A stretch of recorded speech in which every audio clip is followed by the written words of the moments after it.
അസ്സലാമു അലൈക്കും. രാവിലെ ഇവിടെ ഇങ്ങനെയാണ്, രാവിലെയും രാത്രിയും ഉച്ചയ്ക്കും ഒക്കെ ഇങ്ങനെയാണ്. ഇങ്ങനെ ടോയ്സ് ഫുള്ളിങ്ങനെ സ്പ്രെഡായി കിടക്കും എല്ലായിടത്തും. പിന്നെ ഒതുക്കുന്ന സമയത്ത് ഒതുക്കി വെച്ചാലും മക്കൾ എണീക്കുമ്പോൾ മക്കൾക്ക് കളിക്കാൻ നേരത്തെ ടോയ്സൊക്കെ എടുത്ത് കൊടുത്തല്ലേ പറ്റുള്ളൂ. പിന്നെ ടോയ്സ് മടുക്കുമ്പോൾ പിന്നെ ടി വി വെച്ചെടുക്കേണ്ടി വരും. പിന്നെ അങ്ങനെ പിള്ളേരെന്തെങ്കിലും കാര്യത്തിൽ ഇതുപോലെ എൻഗേജ്ഡ് ആയിട്ടിരിക്കുമ്പോൾ മാത്രമേ നമുക്ക് വീട്ടിലെ കാര്യങ്ങളൊക്കെ നോക്കാൻ പറ്റുള്ളൂ. പിന്നെ രാവിലെ ഇങ്ങനെയാണ്, രാവിലെ മക്കൾ എണീക്കും, പിന്നെ ബ്രേക്ക്ഫാസ്റ്റ് എന്തെങ്കിലുമൊക്കെ കഴിക്കും. എന്താ ഉള്ളതെന്ന് വെച്ചാൽ, എന്താ ഞാൻ വയ്ക്കുന്നതെന്ന് വെച്ചാൽ പാവം മക്കൾ അത് കഴിച്ചോളും.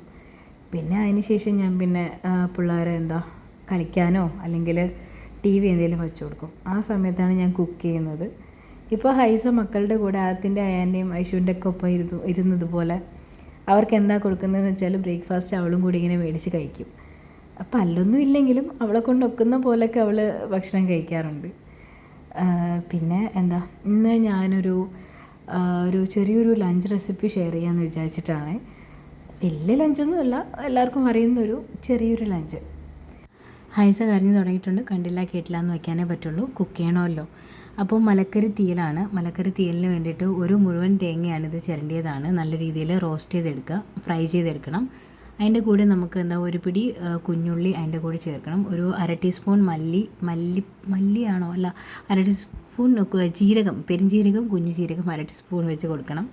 പിന്നെ ഇച്ചിരി കറിവേപ്പിലയും പിന്നെ ഒരു 4 വറ്റൽമുളക് എടുത്തോ, അതും കൂടി ഇതിൻ്റെ കൂടെ ഇട്ടിട്ട് നല്ല രീതിയിൽ റോസ്റ്റ് ചെയ്തെടുക്കണം. കരിയാണ്ട് ചെറിയ മീഡിയം ഫ്ലെയിമിലോ അല്ലെങ്കിൽ സിമ്മിലോ ഇട്ടിട്ട് വേണം ഫ്രൈ ചെയ്തെടുക്കാൻ, അല്ലെങ്കിൽ ഇത് കരിഞ്ഞൊക്കെ പോവും. കരിഞ്ഞ ടേസ്റ്റ് ഉണ്ടാവില്ല, കരിഞ്ഞ ടേസ്റ്റായിരിക്കും കറിക്ക് വരുന്നത്.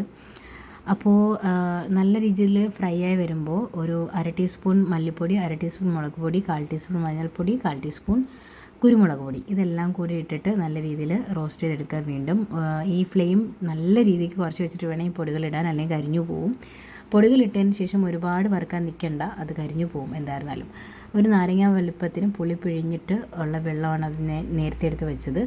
ആവശ്യത്തിന് വേണ്ടുന്ന എല്ലാ മലക്കറികളും എടുത്ത് ചെറിയ രീതിക്ക് കട്ട് ചെയ്തിടുക. അതിന് ശേഷം നമ്മുടെ മിക്സിയുടെ ജാറിൽ നമ്മൾ വറുത്ത് വെച്ചിരിക്കുന്ന സംഗതികളൊക്കെ കൂടി ഇട്ടിട്ട് ഇച്ചിരി ഉപ്പും കൂടി ഇട്ട് വെള്ളവും കൂടി ഒഴിച്ച് നന്നായിട്ട് അരച്ചെടുക്കണം. അപ്പോൾ ഇങ്ങനെ കിട്ടും. എന്നിട്ട് നമ്മുടെ പാനിൽ ചട്ടിയിൽ വെളിച്ചെണ്ണ, കടുക്, കറിവേപ്പില എന്നീ സംഗതികളൊക്കെ ചേർത്ത് നല്ല രീതിയിൽ വഴറ്റിയെടുത്തതിന് ശേഷം നമ്മുടെ എല്ലാ പച്ചക്കറികളും ഇതിലോട്ട് ഡംപ് ചെയ്ത് കൊടുക്കണം. അപ്പോൾ നല്ല രീതിയിൽ ഈ മലക്കറികളൊക്കെ നല്ല രീതിയിൽ വഴറ്റി കൊടുക്കണം.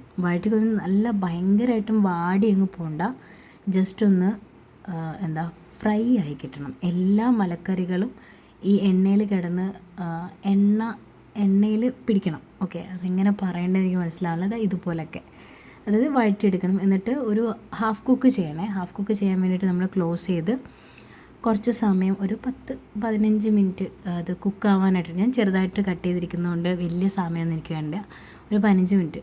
അപ്പോൾ നല്ല രീതിയിൽ കുക്കാക്കിയിട്ട് കണ്ട, ഇത് മൊത്തം കുക്കായിട്ടില്ല, പക്ഷേ ഹാഫ് കുക്കായിട്ടുണ്ട്. അപ്പോൾ ഈ സമയത്ത് നമ്മൾ പേസ്റ്റ് ഉണ്ടല്ലോ, നമ്മൾ കറിക്ക് കൂട്ട് ചെയ്ത് വെച്ചിരിക്കുന്നില്ലേ, അതിനെടുത്ത് ഇതിലോട്ട് ഒഴിക്കുക. നല്ല ഡ്രൈ ആയിപ്പോയല്ലേ, അപ്പോൾ ഡ്രൈ ആയിപ്പോയെങ്കിൽ കുറച്ച് വെള്ളം ഒഴിക്കാം. വെള്ളം ഒഴിച്ചാലേ അത് ലൂസാവുള്ളൂ.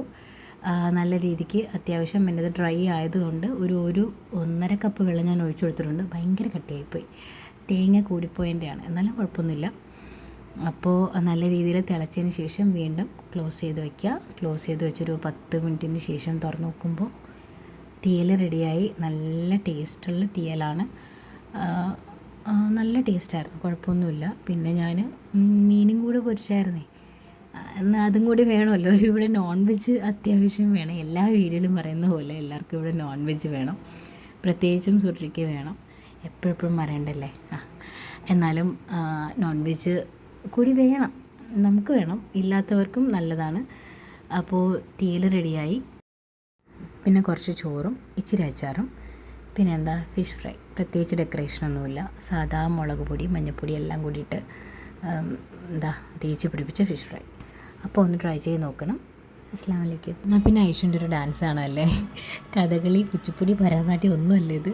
അവളെ വാക്കകത്ത് ഭക്ഷണം ഇരിപ്പുണ്ട്, അതെങ്ങനെയെങ്കിലുമൊക്കെ ഇറക്കാനായിട്ട് പാടുപെടുന്നതാണ്. എന്തെങ്കിലും ടി വി ഒക്കെ കണ്ട് ഭക്ഷണം വായിലിരിക്കുന്നതേ മറന്ന് എങ്ങനെയെങ്കിലുമൊക്കെ വിഴുങ്ങാനായിട്ട് ശ്രമിക്കുന്ന ശ്രമങ്ങളാണ്. അല്ലെങ്കിൽ എൻ്റെ കയ്യിൽ നിന്ന് നല്ല അടി അവൾക്ക് കിട്ടും, അതൊക്കെ നന്നായിട്ടറിയാം. അപ്പോൾ അത്രയേ ഉള്ളൂ. ബൈ. അസ്സലാമു അലൈക്കും.